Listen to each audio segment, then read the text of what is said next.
Bonjour tout le monde, j'espère que ça va bien. Simon Brière, stratège marché principal Lord Geo Canada. Donc, 10 mars, je regarde un peu les marchés agricoles, tiens. Bon, un marché agricole, mais je vais commencer peut-être un peu par les commodités en général. Je regarde un indice, là, le S&P Commodity Index. Commodity Index, finalement, là, c'est un ensemble, là, un panier de matières premières. Il y a beaucoup de pétrole, évidemment, des produits d'énergie, mais il y a des céréales, du bois d'œuvre, des minerais. Donc, un peu l'ensemble des matières premières. Et on voit que ben, il y a eu une grosse une appréciation de ces valeurs-là au début des années 2000, crise financière. Depuis ce temps-là, bon, on voit qu'il y a quand même un sommet. Ce que j'essaie de dire, c'est que depuis le début de la pandémie, avec l'expansion des masses monétaires, le cycle d'inflation, de taux d'intérêt, on a eu une forte appréciation de ces valeurs-là, mais on commence à revirer de bord un petit peu. Donc, on revient plus sur une moyenne des 10, 15, 20 dernières années. Le grand cycle de matières premières, il semble, à preuve du contraire, semble être un peu derrière nous et on retourne dans des valeurs un peu plus faibles. Bon, c'est ce que j'essaie de dire pour donner l'environnement dans lequel on se trouve. Puis là, ben, je vais faire le lien un peu avec certaines denrées agricoles au niveau des grains. Je regarde le maïs qui m'ont augmenté beaucoup cet été, ça a rebaissé. On avait quand même une très grande forme de stabilité aux alentours de 6,75 du boisseau, mais depuis 2 semaines, un petit peu plus de difficultés, hein. On voit les ensembles de matières premières, pétrole, les taux d'intérêt, on parle beaucoup de récession. C'est sûr que quand les prix sont élevés, on se pose la question sur l'exportation, l'alimentation. Est-ce que la consommation est la même quand les prix sont élevés? Je suis un peu surpris de voir autant de baisses à court terme, mais quand même, on est dans un environnement de prix volatile. Fait que quand ça monte, des fois, on ne sait pas trop des fois pourquoi. Quand ça baisse, même chose. Donc, je suis un peu surpris, mais quand même, à mon analyse technique, si j'ai des signaux de vente, je dois en tenir compte. Je suis un peu prudent là-dessus. Les intentions d'ensemencement, c'est le 31 mars. Donc, d'ici là, on a encore 2, 3 semaines à faire avant d'avoir des informations qui sont importantes pour le marché. Cette semaine, on avait un rapport quand même de l'USDA. Pas de changement, évidemment, au niveau des récoltes parce qu'ils sont passés, c'est derrière nous. Rendement, superficie, etc.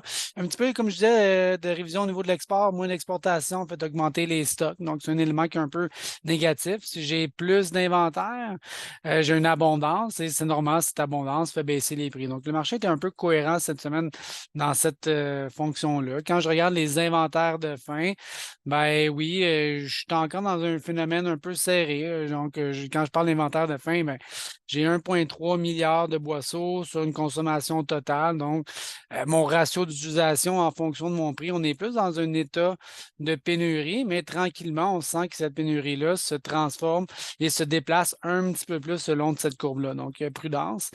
Dans le soya, ben, quand même, les tendances sont positives. Bon, je sens un peu je sens un peu de résistance, hein. Je cherche mes mots vendredi après-midi. Je sens un peu de résistance à traverser ces indices-là. 15 piastres le boisseau, c'est quand même très cher à court terme sur le mois de mai. Donc, je regarde ça. Une allure assez différente au niveau du soya par rapport au maïs. Il y a un petit peu plus de solidité dans ce marché-là. Il vient un peu à cause de l'Argentine qui a une baisse de production.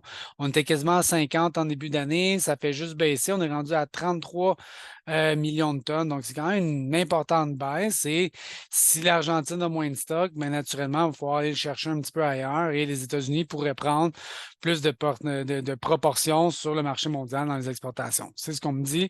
Évidemment, les bilans font état de ça. Là non plus, pas de changement de superficie, rendement.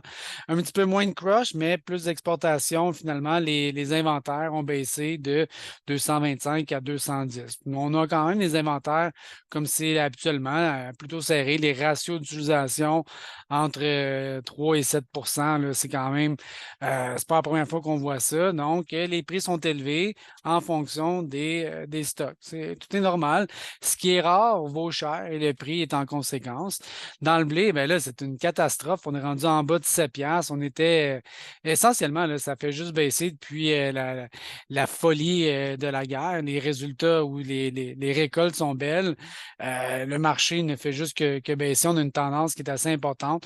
Un moment donné, je me dis, écoute, jusqu'où il va y aller? Mais à force d'admettre que les tendances sont très puissantes actuellement, dans les bilans américains, mais aucun changement. Donc, il aurait fallu voir un petit peu plus d'exportation, une meilleure demande, ce qui n'est pas le cas. Donc, on met ça pour plus tard. Je regardais pour me donner un peu, là, évidemment, vous allez dire, hey, Simon, ça, c'est un des chiffres de 2015. C'est simplement pour me redonner, essayer de m'inspirer, à me faire une sorte de plan de mise en marché pour cette année 2023. Qu'est-ce que je devrais surveiller? Ben, évidemment, les fertilisants, mes semences, mon carburant, tu sais, mes grosses dépenses pour savoir, bon, combien, ça va être quoi mon coût de production à l'acre? Évidemment, je ne connais pas mon rendement, mais je veux me donner une idée. Puis là, je me dis, ben, Colin, les fertilisants, ils étaient très chers à commander. Là. Ils baissent un petit peu, mais ils ont quand même été commandés. Fait que les fertilisants, c'est quand même assez cher.